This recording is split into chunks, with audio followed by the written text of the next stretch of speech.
പുക്കൂട് veterinary സർവകലാശാല വിദ്യാർത്ഥി J സിദ്ധാർത്ഥിന്റെ മരണവുമായി ബന്ധപ്പെട്ട കേസിൽ അന്തിമ കുറ്റപത്രം CBI ഈ ആഴ്ച സമർപ്പിക്കും. കേസിൽ 2 ആഴ്ച മുമ്പ് എറണാകുളം CJM കോടതിയിൽ പ്രാഥമിക കുറ്റപത്രം സമർപ്പിച്ച CBI അതിവേഗമാണ് അന്തിമ കുറ്റപത്രവും സമർപ്പിക്കുന്നത്. സിദ്ധാർത്ഥ് ക്രൂരമർദ്ദനത്തിന് ഇരയായെന്നും പ്രതികൾക്കെതിരായ ആരോപണങ്ങൾ ഗുരുതരമാണെന്നും CBI കോടതിയെ അറിയിച്ചിരുന്നു. അന്തിമ കുറ്റപത്രത്തിൽ കൂടുതൽ പ്രതികൾ ഉൾപ്പെട്ടേക്കും. പ്രാഥമിക കുറ്റപത്രത്തിൽ 19 പ്രതികളാണുള്ളത്. അന്വേഷണത്തിന്റെ ഭാഗമായി നിരവധി ഡീറ്റെയിൽ തെളിവുകൾ CBI പരിശോധിച്ചിരുന്നു.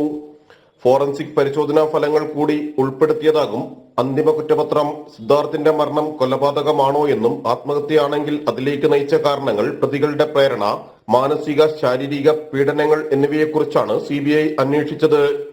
പ്രതികൾക്ക് സ്വാഭാവിക ജാമ്യം ലഭിക്കുന്നത് തടയാനായിരുന്നു അതിവേഗം പ്രാഥമിക കുറ്റപത്രം സമർപ്പിച്ചത്. കഴിഞ്ഞ മാസം 6-നാണ് CBI അന്വേഷണം ഏറ്റെടുത്തത്. CBI ഡൽഹി യൂണിറ്റും ഏതാനും മലയാളി ഉദ്യോഗസ്ഥരും അടങ്ങിയ ടീം വയനാട്ടിൽ ക്യാമ്പ് ചെയ്താണ് അന്വേഷണം നടത്തിയത്. പോലീസ് അന്വേഷണത്തിനപ്പുറമുള്ള പ്രധാന കണ്ടെത്തലുകൾ വിശദമാക്കുന്നതാകും അന്തിമ കുറ്റപത്രം. പോലീസ് കേസിൽ പ്രതികളായ 19 പേർ തന്നെയാണ് CBIയുടെ പ്രതിപ്പട്ടികയിലും ഉണ്ടായിരുന്നത്. പൂക്കോട് വെറ്റിനറി കോളേജ് വിദ്യാർത്ഥി സിദ്ധാർത്ഥിനെ ഫെബ്രുവരി 18-നാണ് ഹോസ്റ്റൽ ശുചിമുറിയിൽ മരിച്ച നിലയിൽ കണ്ടെത്തിയത്. ഇതിനു മുമ്പ് സിദ്ധാർത്ഥ് ക്രൂരമായ റാഗിങ്ങിന് ഇരയായിരുന്നു. സിദ്ധാർത്ഥ് ക്രൂരമർദ്ദനത്തിന് ഇരയായെന്നും പ്രതികൾക്കെതിരായ ആരോപണങ്ങൾ ഗുരുതരമാണെന്നും CBI ഹൈക്കോടതിയെ അറിയിച്ചിരുന്നു. കേസിലെ 9 പ്രതികളുടെ ജാമ്യാപേക്ഷ ചൊവ്വാഴ്ചയാണ് ഹൈക്കോടതി പരിഗണിക്കുന്നത്. ജനം, കൊച്ചി.